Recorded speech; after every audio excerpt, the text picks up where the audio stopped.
Kita katakan amin. Silakan dulu semua. Kalau itu bahwa saya melihat gereja kita prime time-nya bukan pagi, justru sore. Cenderung lebih banyak yang datang sore hari. Dan setelah bergumul juga dengan istri saya dan juga dengan Bapak Wakil Gembala, ini adalah hari terakhir kita ibadah jam 8. Mulai minggu depan per Mei kita ibadah jam 9 pagi, supaya sedikit lebih siang begitu, sehingga yang masih ngantuk-ngantuk begitu bisa ya olahraga sedikit, jadi nggak terlalu tergesa-gesa di pagi hari gitu ya.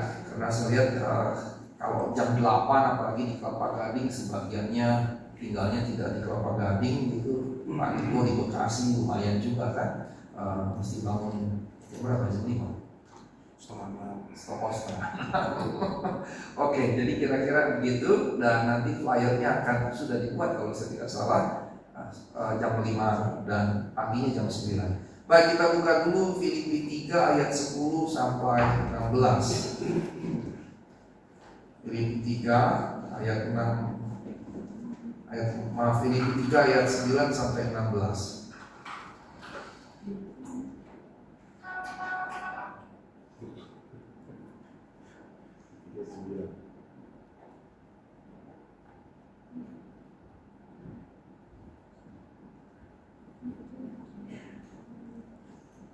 Filipi 3 ayat 10 sampai 16. Kita baca berbalas-balasan seperti biasa. Saya genap, ibu bapak yang ganjil. Kemudian ayat yang ke-16 penutupnya kita baca bersama-sama. Mari kita mulai. Saya duluan. Filipi 3 ayat yang ke-10. Yang ku kehendaki ialah mengenal Dia dan kuasa kebangkitannya dan persekutuan dalam penderitaannya, di mana aku menjadi serupa dengan Dia dalam kematiannya, supaya aku akhirnya beroleh kebangkitan dari antara orang mati. Bukan seolah-olah aku telah memperoleh hal ini atau telah sempurna, melainkan aku mengejarnya kalau aku dapat juga menangkapnya, karena aku pun telah ditangkap oleh Kristus Yesus. Saudara-saudara, aku sendiri tidak menganggap bahwa aku telah menangkapnya, tetapi ini yang kulakukan, aku melupakan apa yang telah berlalu dan mengharapkan diri kepada apa yang menghadapkanku, dan berlari-lari kepada tujuan untuk memperoleh hadiah, yaitu panggilan surgawi dari Allah dalam Kristus Yesus. Karena itu marilah kita yang sempurna berpikir demikian, dan jikalau lain-lain kepadamu tetap salah satu hal itu akan dinyatakan Allah juga kepadamu. Bersama-sama. Tetapi baiklah tingkat pengertian yang telah kita capai, kita lanjutkan menurut jalan yang telah kita tempuh. Puji Tuhan, yang berbahagia adalah mereka yang mendengarkan dan melakukan firman Tuhan. Yang jadi nats kita ayat 13 dan 14. Ayat 13 dan 14 karenanya judulnya panggilan surgawi dan surga yang akan datang. Dan sebetulnya saya ingin berbicara tentang surga, Kalau saya ingat, kalau saya flashback, waktu saya studi di Jerman begitu, rata-rata orang Eropa sudah tidak percaya lagi dengan eksistensi surga. Rata-rata orang Eropa percayanya kalau mati ya udah lenyap begitu. Kalaupun dia percaya pada Tuhan, ya pemahaman tentang surganya blur begitu ya. Nah, pokoknya kalau saya mati hilang lenyap. Ditambah lagi ada argumentasi begini. Saya hidup di dunia 70, 80, mungkin 90, itu aja udah cukup gitu. Terus ngebayangin, ini yang saya suka dapat gitu, ngebayangin kalau kita tinggal di surga, hidup di surga terus hidup selama-lamanya, apa nggak bosan? Gitu. Gambaran yang sering diajarkan ke kita, surga itu abadi, bahkan kekal.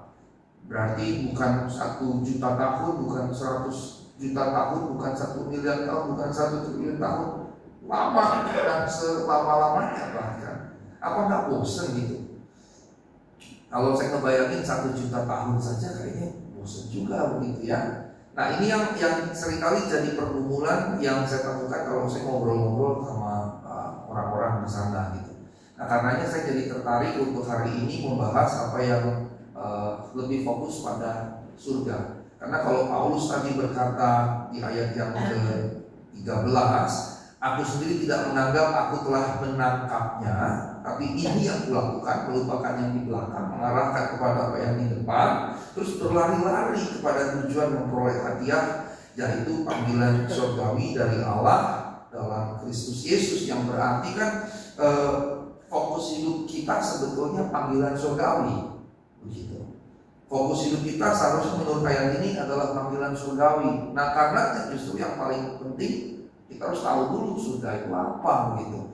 Nah, kalau fokus hidup kita panggilan surgawi tapi kita nggak ngerti surga itu apa, kan sebetulnya kita jadi jalan nggak jelas, gitu kan. Misalnya kalau sekarang kita dari Kelapa Gading mau ke Bandung, tapi kita nggak tahu Bandung itu di mana, terus mesti kemana, terus mesti belok-belok mana, begitu kan, nggak jelas. Yang artinya bisa bukan cuma tidak tiba pada tujuan, malah bisa bukan hanya tersasar, malah binasa, gitu, jatuh ke jurang segala macam, gitu kan. Ada GPS yang bisa membawa kita justru jatuh ke dalam jurang, gitu. Beberapa cerita di Facebook, dan saya alami juga waktu berapa tahun yang lalu. Saya pakai Terios lama saya, kami dari Bandung, dari Lembang gitu, Lembang gitu, pakai GPS. Kemudian ketika lagi jalan, GPS mengarahkan lewat shortcut, jalan alternatif, naik, lama-lama di atas itu jalannya tinggal setengah meter di samping kanan, terus jurang, di kiri tebing gitu. Terus dari jalur bekas ban itu ya, cetakan ban di jalan begitu, dari 2 terus jadi 1 gitu. Wah, begitu nyampe 1 terus jalanan dari tadinya aspal, kemudian tanah, berbatu kecil-kecil gitu, terus jejak bekas ban itu tinggal menyatu. Saya mulai deg-degan, wah ini jangan-jangan ini udah tinggal jalur motor, jangan-jangan nggak ada ujungnya gitu. Terus tiba pada satu sisi berhenti begitu, ban saya ketika saya gas itu dia spinning batu-batu kelempar, nggak bisa bergerak begitu. Dan saya mulai ketakutan di situ dan mulai berdoa lah. Kan gitu ya, ketika ketakutan berdoa. Mulailah saya berdoa, dan kemudian saya berpikir gini dalam hati, Tuhan, saya nggak kesini untuk bawa nyawa kami sekeluarga mati. Maka kemudian saya suruh istri saya dengan Thea keluar, saya dengan Theo di dalam begitu. Saya sendirian, saya sendirian, Rina, Theo dengan Thea naik keluar begitu. Saya bilang, tolong cari orang di ujung sana, ada nggak orang? Kalau ada orang, tolong kita bantu. Kayaknya harus mundur, tapi mundur juga mengerikan gitu. Di kirinya tebing 1,5 meter, kemudian sudah jurang, mundur juga bahaya, maju nggak bisa gitu. Bayangkan ngerinya kejadian saat itu. Kemudian setelah Rina cukup lama, sekitar setengah jam jalan itu, ketemu ada penduduk lokal naik motor. Nah, ketika penduduk lokalnya naik motor, terus dia datang ke saya dan minta tolong. Maksud itu tadi paling tidak memandu mundur gitu. Karena kan paling tidak saya mundur udah tahu jalannya, kalau maju saya nggak ngerti. Jangan-jangan di ujungnya udah mentok, jalan buntu, lebih ngeri lagi gitu kan.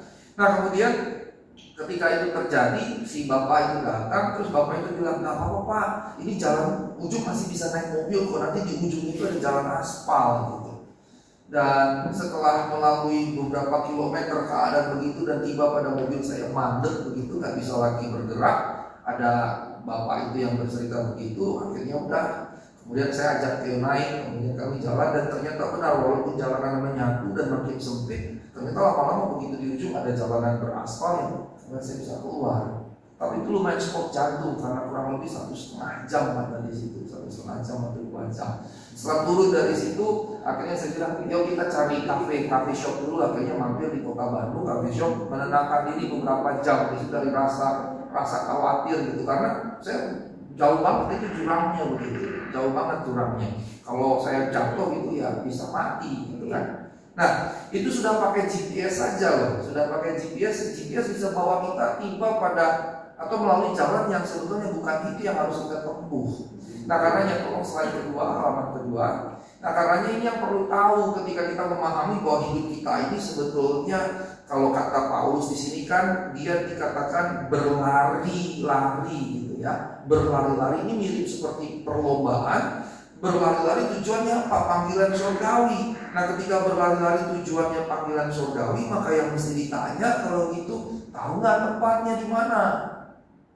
Kan itu persoalannya. Seperti saya dari Lembang mau pulang ke Jakarta, udah pakai GPS, saya tahu Jakarta di mana, GPS udah tahu, tapi kok bisa nyasar, bisa dalam kondisi yang hampir-hampir membinasakan kami begitu ya. Nah karenanya kita perlu tahu apa yang Alkitab katakan tentang surga. Langsung saja diklik. Apakah surga itu nyata? Kemudian berikutnya, terus kemudian ada nggak surga itu? Nah 3 ini sebetulnya yang saya ingin dalami dengan tim Bapak sekalian. Balikin lagi, jangan langsung ke situ. Balikin lagi. Ya, ini 3 pertanyaan ini, apakah apa yang Alkitab katakan tentang surga? Terus apakah surga ini nyata? Ada nggak sih sebenarnya surga? Atau ini cuma isapan jempol gitu? Isapan jempol atau dongeng yang dibangun. Cukup banyak orang Barat yang menganggap nggak ada surga. Nggak ada, itu nggak nyata, itu isapan jempol. Ditambah ngapain hidup lama-lama kekal gitu, 70-90 tahun saja sudah cukup. Dan bagi mereka lebih baik ketika mereka mati lenyap begitu, hilang, lenyap, pak, itu hilang gitu ya. Nah kemudian berikutnya, slide berikutnya baru.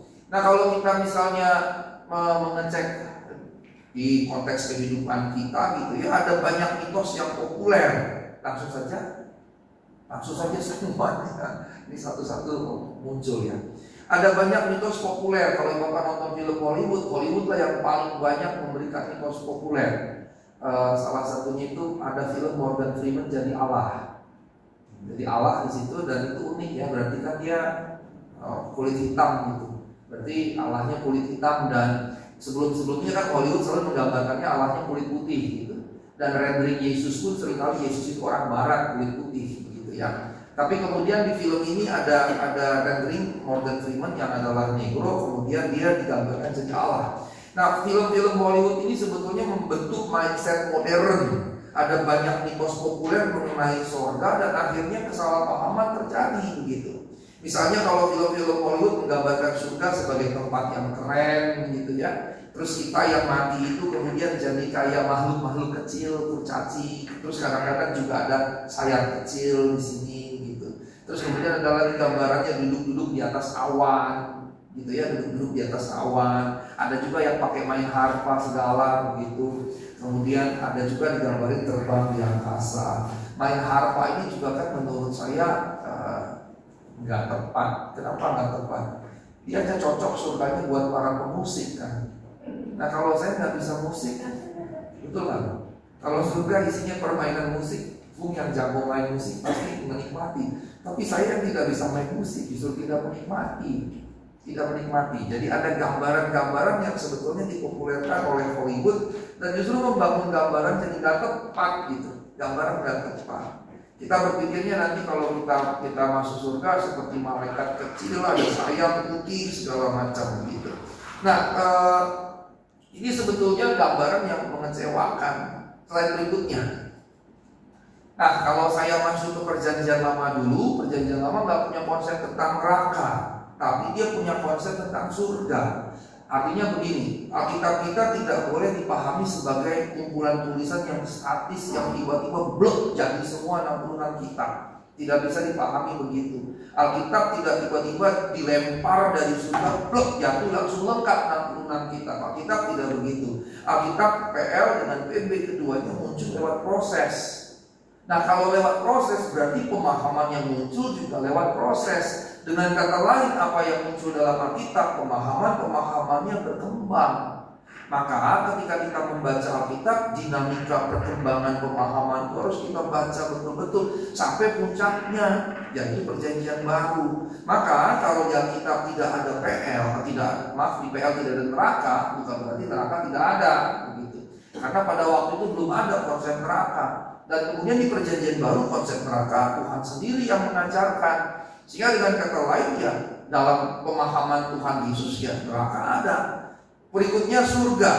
Tidak ada konsep tentang surga di perjanjian lama bagi orang-orang. Perjanjian lama memahami surga itu hanya tempat kediaman Allah, tahta Allah gitu.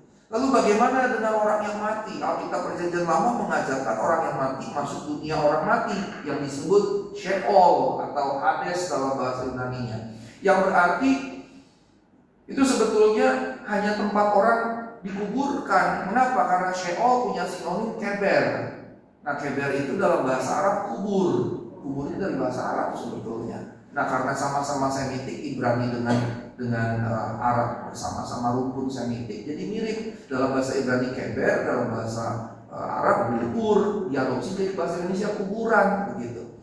Nah, itu berarti sebetulnya Sheol cuma bicara ya pemakaman, kubur, dan wajar setiap orang mati pasti dikubur. Karena orang Yahudi tidak mengenal kremasi.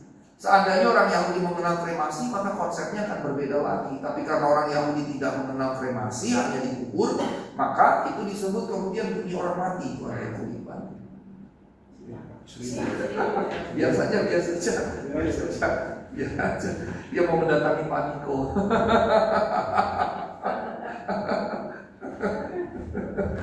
Baik, saya lanjutkan. Dia juga ingin beribadah, tidak banyak Kristen dunia. Oke, saya lanjutkan.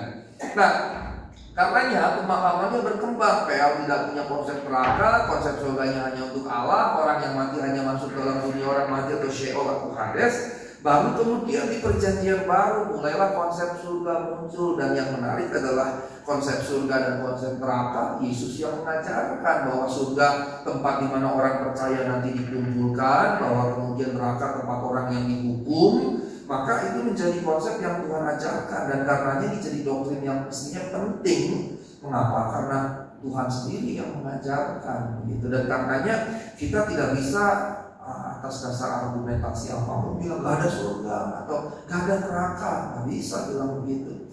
Nah, saya beberapa kali ditanya, dan mungkin nanti bisa jadi materi teologus berikutnya, yang bertanya kepada saya gini, Pak Sigor, neraka itu kekal tidak? Saya katakan maksudnya gimana? Ya kayaknya nggak adil deh Pak, kalau misalnya manusia terus dihukum di neraka dalam hukuman yang lama gitu, selama-lamanya, sepanjang masa gitu, kekal. Misalnya dia bilang, saya punya anjing, saya sayang sama anjing saya, masa saya mukulin menyiksa anjing saya? Dia bilang begitu. Saya katakan itu perbandingan yang tidak bisa disamakan, itu tidak perse atau pada dirinya sebanding begitu. Kalau saya punya anjing atau binatang piaraan lain, saya sayang sama dia, kan gak mungkin saya menyiksanya. Tapi seandainya anjingnya nyolong ikanmu, bagaimana? Paling gak kamu timpuk gitu kan, paling gak kamu pukul kan, begitu. Berarti kan dengan kata lain ada reward dan punishment gitu. Terus kemudian saya katakan kalau membaca Alkitab, maka yang masuk neraka adalah mereka yang berbuat jahat. Sekarang Allah punya dua sisi utama, kasih dan adil. Kasihnya mengampuni kita, adilnya menghakimi kita.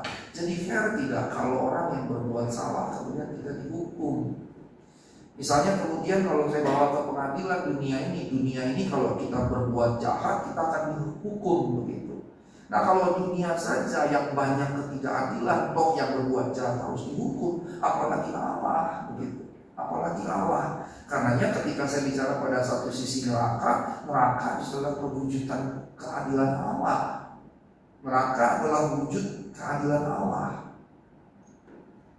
Nah, Bapak yang kekasih, untuk Allah jadi adil maka yang bersalah harus dihukum.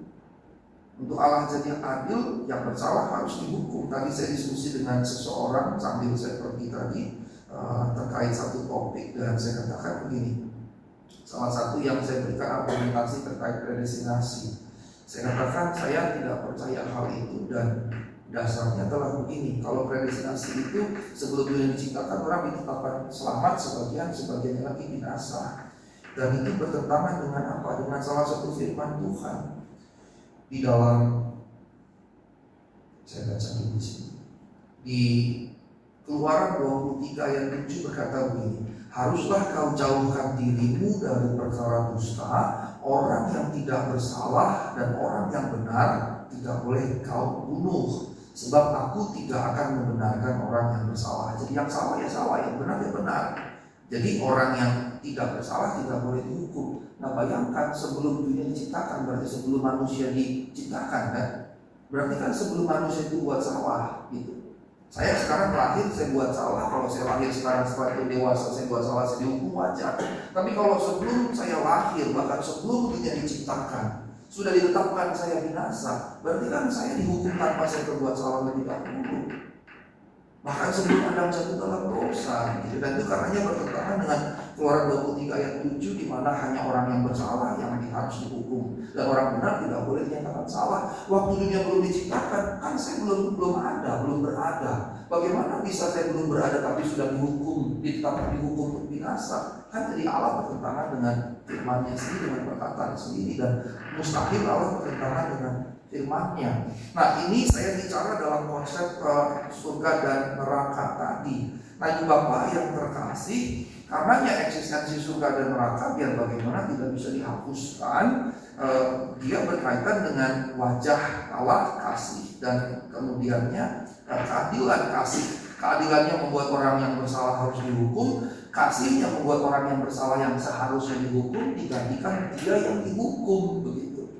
Dia yang dihukum, sehingga karenanya peluang keselamatan disediakan bagi siapapun yang bersalah, tapi kemudian mau datang kepada Tuhan. Bagi siapapun yang berdosa mau datang kepada Tuhan. Nah, slide berikutnya, udah ya? Slide berikutnya belum?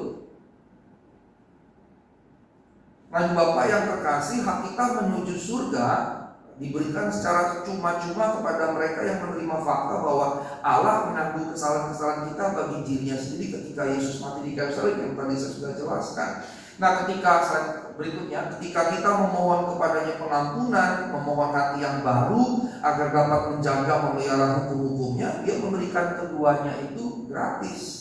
Kedua hal tadi gratis. Ya, pengampunan hati yang baru, tapi sekaligus juga kemampuan untuk menjaga, memelihara hukum-hukumnya, begitu. Nah, ini bicara tentang keselamatan yang adalah cuma-cuma atau anugerah tadi. Kalau dalam Filipi 2 pasal sebelumnya, baik kemauan maupun pekerjaan menurut kerelaannya Tuhan berikan. Jadi kemauan untuk benar dari Tuhan, kemampuan untuk hidup benar dari Tuhan. Lalu bagian kita apa? Tinggal memberi diri saja, memberi diri. Begitu. Saya ingat misalnya ketika saat saya studi sedang dengan kejenuhan yang luar biasa, meja saya 2 kali lebih besar dari ini, bisa 200-300 buku saya taruh di situ, dan kemudian baca. Saya buka bisa 10-20 buku supaya cepat-cepat bisa buka begitu, karena buku yang saya baca itu sampai 6.000 buku waktu itu. Dan ketika saya jenuh dan saya merasa saya nggak mampu begitu, dan saya cukup lama, 5 tahun 7 bulan itu ketika mengerjakan disertasi. Cukup sering ada dalam posisi saya tertekan oleh tanggung jawab studi itu, dengan banyaknya buku. Terus kalau tiap kali presentasi di depan profesor-profesor, dapat tekanan kritik yang tajam, dan orang Jerman kalau mau kritik yang mengkritik saja gitu, tanpa teknik alih-alih. Beda dengan Amerika itu lebih santun kalau mengkritik. Kalau orang Jerman jadi jeder habis-habisan gitu, dan itu cukup membuat tertekan. Dan pada momen tertentu ketika saya begitu tertekan, saya nangis di meja kerja saya di perpustakaan. Saya tundukkan taruh muka saya di meja itu, saya nangis begini dan tidak bisa mesti menangis, tidak bisa suara besar supaya orang nggak terganggu. Saya menangis, Tuhan tolong, saya nggak mampu, Tuhan saya nggak bisa. Nah, ini yang saya maksudkan dengan Filipi 2 ayat yang ke 12-13 itu, bahwa Allah dalam Kristus akan memberikan baik kemauan maupun kemampuan. Bagian kita ada free will jelas, walaupun free will itu kecil, bagian anugerahnya yang jauh lebih besar mengatasi segala-galanya. Tapi bagian yang kecil itu pun tetap harus kita kerjakan. Bagian yang kecil itu pun tetap harus kita kerjakan. Jadi dia tidak seimbang. Bagian Allah itu yang terbesar, jauh melampaui apapun, tapi bukan berarti menghilangkan bagian kita. Bagian kita ada walaupun sangat kecil, yaitu memberi diri. Mengapa? Karena kemauannya juga Tuhan yang berikan, kemampuannya juga Tuhan yang berikan. Begitu, menurut kerelaan yang berarti menurut takaran masing-masing. Nah, karena ini Bapak yang terkasih, cuma-cuma atau anugerah atau gratis ini kemudiannya bukan berarti jadi murahan, picisan begitu. Bagian kecil yang kita lakukan itu justru bagi kita cukup berat begitu. Bagi kita cukup berat. Karenanya kita mesti memohon bukan hanya pengampunan, tapi hati yang baru untuk dapat terus menjaga, memelihara hukum-hukum Tuhan dalam kehidupan. Nah, pelayan kita nih, misalnya saya sebagai pelayan, ada momen-momen di mana rasanya jenuh sekali gitu. Ada momen-momen di mana rasanya, aduh bete banget sih begini, ngapain sih mesti begini, aduh kok begini banget sih, dan seterusnya. Tapi tiap kali begitu kemudian saya datang pada Tuhan, kemudian dikuatkan. Dan saya nggak pernah mau mundur dari pelayanan. Dari pelayanan saya nggak pernah mau mundur, karena saya punya satu kali pengalaman. Ketika saya masih kuliah S1 baru beberapa semester gitu, baru mungkin semester 2, semester 3 saya lupa, tahun 95, 96 begitu. Kemudian saya coba cari pelayanan sana sini, nggak ada yang memberikan saya kesempatan pelayanan. Sampai pada titik, oh kalau memang gitu Tuhan nggak mau saya pelayanan, ya udah saya nggak usah pelayanan deh. Dan kemudian saya ikut ibadah, di situ saya menyembah Tuhan dan saya katakan, Tuhan, kalau memang Tuhan nggak sediakan saya pelayanan, saya selesaikan studi STH, habis itu saya kuliah yang lain dan saya kerja. Saya katakan begitu dalam hati. Tapi ketika saya ngomong begitu, ketika pendeta yang khotbah, dia cerita bahwa dia diminta oleh Tuhan, disuruh Tuhan mengubah khotbahnya karena ada satu orang yang mesti ditegur oleh firman Tuhan. Dan firmannya persis kenal buat saya. Dan kemudian di situ saya nangis sejadi-jadinya, dan sejak itu saya katakan saya nggak mau lagi mundur dari pelayanan. Saya nggak mau lagi mundur dari pelayanan. Apapun yang jadi pergumulan kehidupan. Karena apa? Buat saya itu cukup sekali, nggak perlu 2-3 kali Tuhan tegur saya dengan saya mau mundur begitu. Sejak saat itu selalu harus onward, selalu harus maju. Nah, Bapak yang terkasih dalam Tuhan Yesus Kristus, selanjutnya, ya, surga adalah tempat yang nyata di mana umat Allah akan hidup setelah kematian. Bahkan surga adalah tempat di mana Allah dan malaikat hidup. Yohanes 14:1-3 bahkan mengatakan Yesus ada di surga mempersiapkan tempat bagi kita. Di surga mereka yang diselamatkan oleh Allah akan memiliki tubuh-tubuh yang baru tanpa kutuk, dosa, dan kelemahan. Slide berikutnya. Meskipun Yesus membangun rumah-rumah di surga, Alkitab juga mengatakan bahwa mereka yang diselamatkan akan membangun rumah-rumah mereka sendiri dan berdiam setelah menanam, memakan dari kebun anggur. Sehingga sebetulnya gambaran surga yang Alkitab ceritakan, gambaran seperti kehidupan di bumi, tetapi ada bagian-bagian yang dibaharui, khususnya dalam bagian-bagian yang buruk, yang negatif, yang jahat, itu yang dihapuskan. Selebihnya kurang lebih gambarannya serupa dengan itu. Nah, yang paling penting daripada semua aktivitas itu adalah bahwa Allah ada di surga dan ingin menjadi sahabat kita. Dan karenanya di Wahyu misalnya dikatakan bukan hanya air mata yang dihapus, tapi di Wahyu dikatakan bahwa tidak ada bait Allah lagi, tidak ada gereja berarti. Mengapa? Karena Allah sendiri betul-betul hadir secara harfiah begitu. Sehingga kita bisa bertemu muka dengan Allah, yang kalau konteks sekarang tidak mungkin kita alami. Mengapa? Karena kita berkata seperti yang kepada Musa, kalau kita melihat Allah kita pasti mati begitu. Tapi pada momen itu sudah tidak lagi begitu. Kita akan bertemu muka dengan Allah betul-betul secara harfiah. Dan karena nggak betul lagi baik Allah sendiri sudah hadir di situ. Nah, karenanya saya mau bergerak lebih jauh. Slide berikutnya. Ada 3 makna dalam Alkitab terkait kata surga. Yang pertama ini adalah dalam bahasa Ibrani Shamayim atau Uranos, berarti tempat kediaman Allah. Dan kalau tempat kediaman Allah ini berarti Tuhan mendirikan tahtanya di surga dan kerajaannya, dan Dia ada di situ. Dan kalau dalam perjanjian lama, karena konsep gunung ya, biasanya kota-kota kalau di pedalaman, kalau di pesisir pantai, kota itu di tepi pantai begitu. Tapi kalau di pedalaman, kota itu ditaruh di atas gunung. Mengapa? Karena kalau masa peperangan terjadi menyerbu dari atas bukit, mereka bisa lihat musuh yang datang, dan mereka akan secara geografis menang posisinya. Karena apa? Udah ketahuan duluan ada musuh yang datang menyerang, tinggal ditembak pakai panah, tempali batu, dan seterusnya. Sehingga gunung karenanya menjadi gambaran perlindungan dan seterusnya. Makanya kita katakan Allah adalah gunung batu. Nah, karenanya kemudian gambaran itu selalu muncul, ya, gunung Allah begitu. Bukan berarti bahwa secara harfiah surga kita hanya gunung. Kalau itu dalam mitologi Yunani, Olympus begitu, di mana dewa-dewa mitologi Yunani ada di gunung itu. Slide berikutnya. Yang kedua, surga juga mungkin merujuk pada planet-planet, bintang-bintang, galaksi-galaksi, alam semesta yang tak terbatas. Alkitab berkata, jika aku melihat langitmu, buatan jarimu, bulan dan bintang-bintang yang kau tempatkan. Nah, kata langit di situ juga sebetulnya Shamayim dalam bahasa Ibrani atau Uranos dalam bahasa Yunani. Nah, Saya kan termasuk menyukai mendalami secara awam lah gitu ya, astrofisika gitu. Galaksi yang ada itu katanya 200 triliun galaksi. Jadi bayangkan gilanya alam semesta ini, betapa luasnya. Kalau galaksi saja sampai 200 triliun, sementara di dalam satu galaksi itu ada triliunan bintang, betapa luasnya alam semesta ini gitu. Dan itu sebetulnya tak terpikirkan oleh kita semua, tak terpikirkan sama sekali. Nah, saya mau share satu bacaan yang saya pernah baca. Secara teoritis, seandainya menurut para pakar, seandainya ada yang pernah nimbang waktu saya hidup dengan waktu saya mati, rupanya menurut sebagian, walaupun ada sebagian lagi yang menyatakan tidak benar, tapi waktu saya hidup dengan waktu saya mati ketika ditimbang, itu ada pengurangan cuma beberapa ratus ons. Beberapa ons, kalau berapa ratus itu kilo, beberapa ons, itu beberapa ratus gram. Yang berarti menurut sebagian itulah beratnya roh, itu beratnya roh. Jadi cuma beberapa ons, sekitar 150-200 kalau saya nggak salah ingat begitu. Yang katanya berarti itulah beratnya manusia.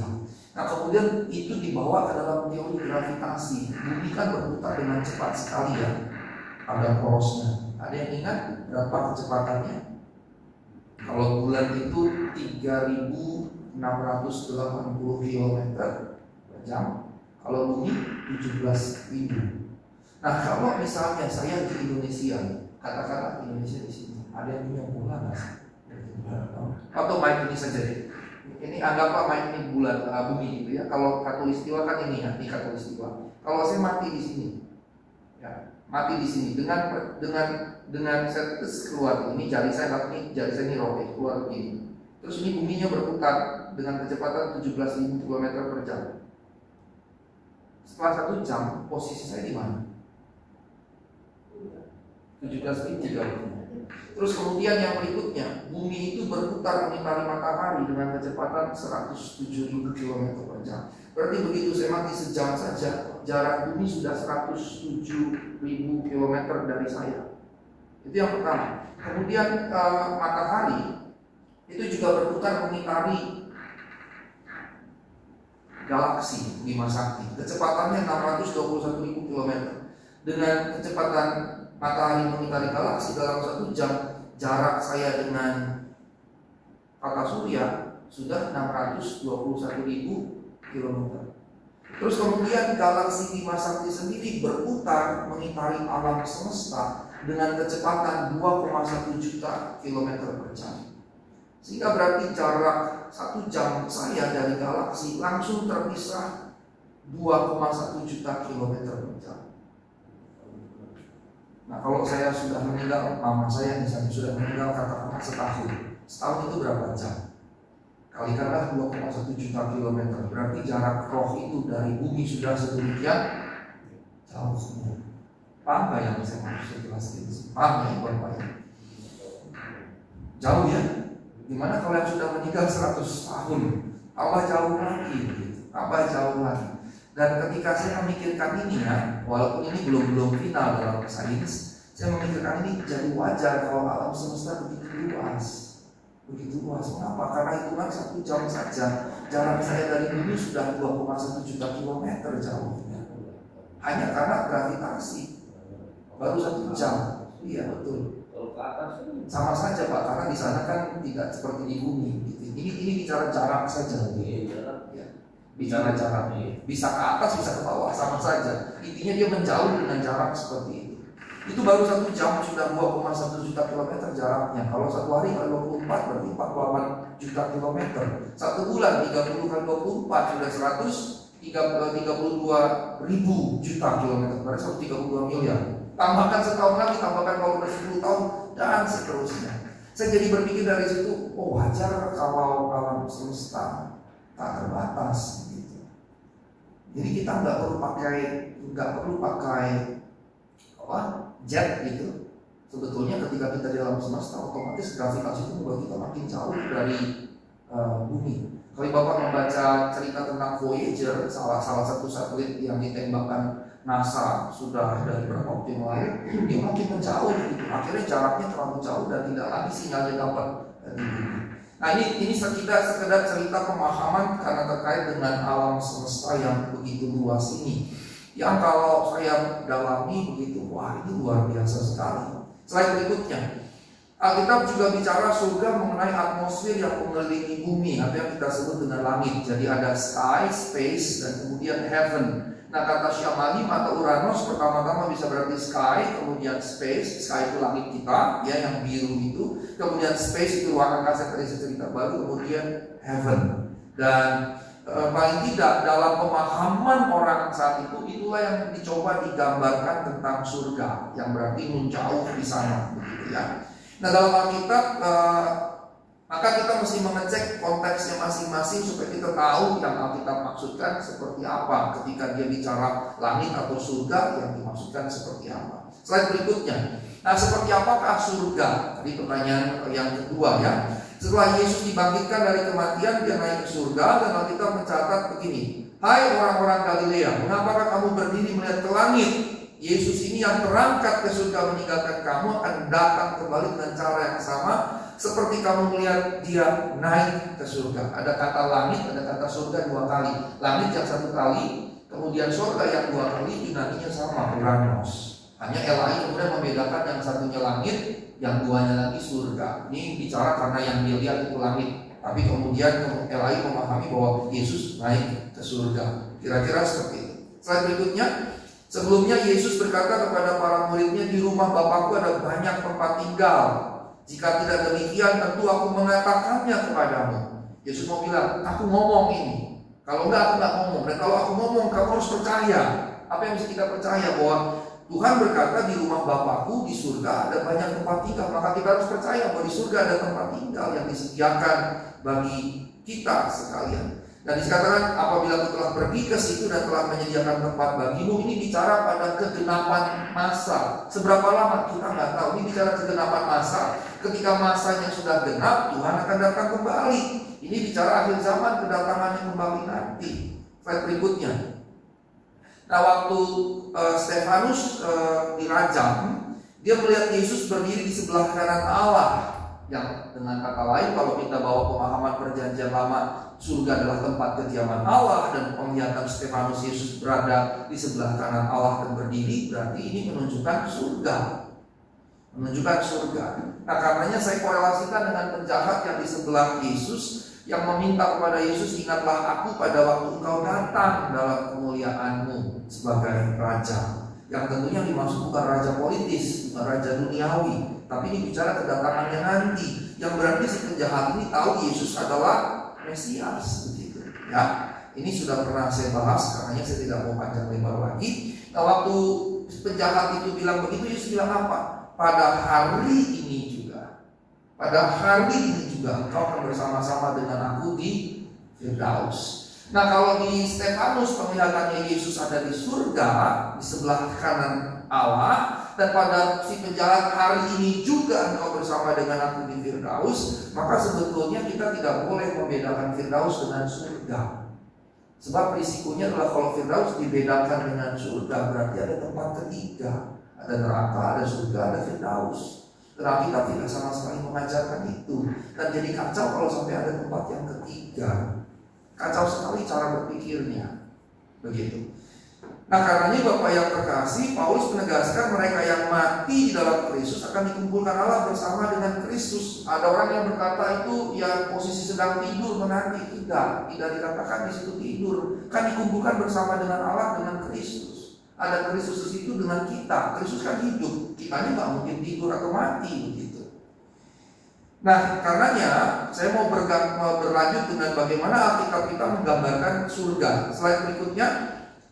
Pertama, digambarkan punya struktur bangunan. Mitos-mitos populer yang digambarkan film-film Hollywood digambarkan surga sebagai tempat yang keren, roh-roh duduk di atas awan, main harpa, terbang di surga. Ini gambaran yang mengecewakan dan tidak tepat sama sekali. Mengapa? Untuk apa anak Allah yang kekal mengambil rupa manusia terbatas, menawarkan hidupnya mati di kayu salib, cuma supaya kita dapat surga yang seperti itu gitu. Duduk di atas awan-awan, nah, kacau sekali pemahamannya. Karenanya juga ini jadi hal yang menarik. Apakah di luar Kristus ada keselamatan? Walaupun nanti jadi topik besar teologos gitu. Tapi singkatnya adalah begini: kalau di luar Kristus ada keselamatan, nggak perlu Kristus berarti. Dan kalau nggak perlu Kristus berarti nggak perlu inkarnasi Allah. Dan kalau nggak perlu inkarnasi Allah, nggak perlu Dia mati di kayu salib menebus dosa-dosa kita sekalian begitu. Sementara sebaliknya ini yang dikisahkan, Kristus datang, menderita, mati bagi kita supaya kemudian kita selamat dalam pemahaman selamat selama-lamanya. Nah, Alkitab selain berikutnya, Alkitab menyebutkan bahwa Yesus mendirikan rumah-rumah bagi mereka yang memperoleh keselamatan. Makanya surga memiliki kemiripan dengan kehidupan di bumi yang sekarang. Matius 26 dan 29 berkata begini: akan tetapi aku berkata kepadamu, mulai dari sekarang aku tidak akan minum lagi hasil pokok anggur ini sampai pada hari aku meminumnya, yaitu yang baru bersama dengan kamu dalam kerajaan Bapakku. Berarti ada makan, minum. Kalau ada anggur berarti ada kebun anggurnya. Ini kan bukan magic simsalabim gitu kan, bukan seperti itu ya. Nah, slide berikutnya, Alkitab juga merujuk surga sebagai sebuah negeri. Ibrani 11:16. Sekarang mereka merindukan tanah air yang lebih baik, satu tanah air surgawi, tanah air negeri maksudnya. Sebab itu Allah tidak malu disebut Allah mereka, karena Ia telah mempersiapkan sebuah kota bagi mereka. Sebelum dosa datang ke dalam dunia ini, dunia adalah firdaus jasmani, taman yang cantik, yang penuh dengan beragam buah-buahan, tumbuhan dan hewan-hewan. Berarti betul-betul kehidupan begitu ya, betul-betul sebuah kehidupan. Ada kegiatan yang betul-betul kegiatan sebuah kehidupan. Nah, ketika dosa dihapuskan dari alam semesta ini, kita akan menjalani kehidupan sebagaimana awalnya, sebagaimana aslinya Allah kehendaki bagi umat manusia. Seperti ketika pertama kali Dia menciptakan Taman Eden. Slide berikutnya. Yang kedua, kalau tadi bicara struktur, yang kedua bicara hakikat. Hakikat surga itu adalah kasih. Karenanya kasih yang sempurna, yang tidak egois, akan memerintah dalam semua relasi yang ada dalam kasih. Kalau sekarang kan tidak demikian. Betapapun kita berjuang dengan hidup dalam kasih, kita tidak sempurna, kita bisa jatuh dalam berbagai hal-hal yang egois, kedagingan, dan seterusnya. Tapi di surga nanti sepenuhnya kasih. Kita berkata, barang siapa tidak mengasihi, tidak mengenal Allah, sebab Allah adalah kasih. Mereka yang mengasihi Allah melakukan perintah-perintahnya. Maka penghuni surga mematuhi perintah-perintah Allah akan kasih. Jadi kalau ditanya apa yang menjadi hakikat dasar surga, kasih. Yang berikutnya, slide berikutnya, kita akan memiliki tubuh. Kita akan memiliki tubuh di surga, tubuh yang dibebaskan dari sakit penyakit, rasa sakit dan kematian. Kita berkata kewargaan kita adalah di dalam surga. Dari situ kita menantikan Tuhan Yesus sebagai juru selamat yang akan mengubah tubuh yang hina sehingga serupa dengan tubuhnya yang mulia, menurut kuasanya yang dapat menaklukkan segala sesuatu kepada dirinya. Tubuh kebangkitan Yesus adalah jasmani. Kalau Bapak membaca kisah para rasul pasal 1 waktu Yesus naik ke surga, itu kan tubuh jasmani, tubuh kebangkitan. Dan tidak dikatakan waktu Dia naik tubuhnya berubah gitu, jadi makhluk roh, kan tidak dikatakan begitu. Tubuh yang naik itu adalah tubuh yang bangkit, dan tubuh yang bangkit itu adalah tubuh yang mati. Dia tidak mengalami perubahan apapun kecuali pada makna dan hakikat dari tubuh itu, tapi tetap tubuh yang serupa. Nah, berikutnya, slide berikutnya yang keempat, langsung saja. Yang keempat, nah, bumi yang baru sebagai surga, bumi yang nyata, rumah-rumah, taman-taman, orang-orang yang terkasih adalah bagian dari kehidupan masa yang akan datang yang sempurna yang disediakan bagi mereka yang setia kepada firman-Nya. Ini menjadi makin luar biasa ketika kita menyadari bahwa Alkitab menyatakan bahwa bagian yang lebih besar dari keberadaan umat manusia di masa yang akan datang justru terjadi di sini.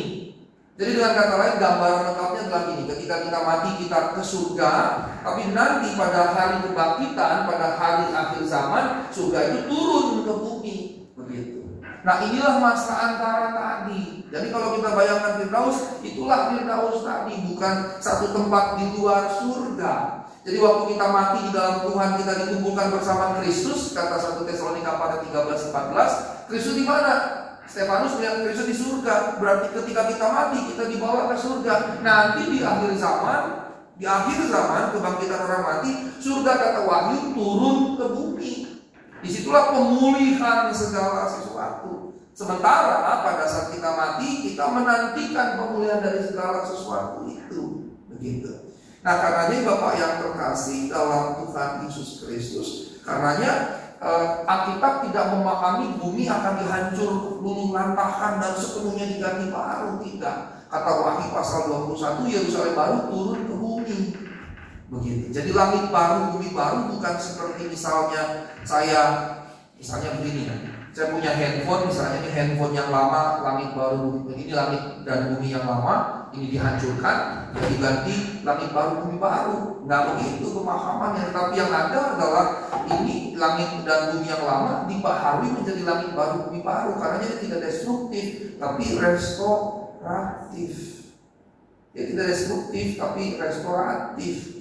Itu yang dipahami dalam Alkitab terkait langit baru, bumi baru. Lalu yang dibaharui apa? Segala yang jahat dihapuskan. Maka gambaran Yesaya misalnya, Yesaya pasal 65, di situ diceritakan singa bermain dengan kambing, ular bermain dengan anak bayi, dan kemudian binatang-binatang buas itu makan rumput dan jerami, yang menunjukkan kebuasan itu hilang, yang berarti segala hal yang negatif hilang begitu.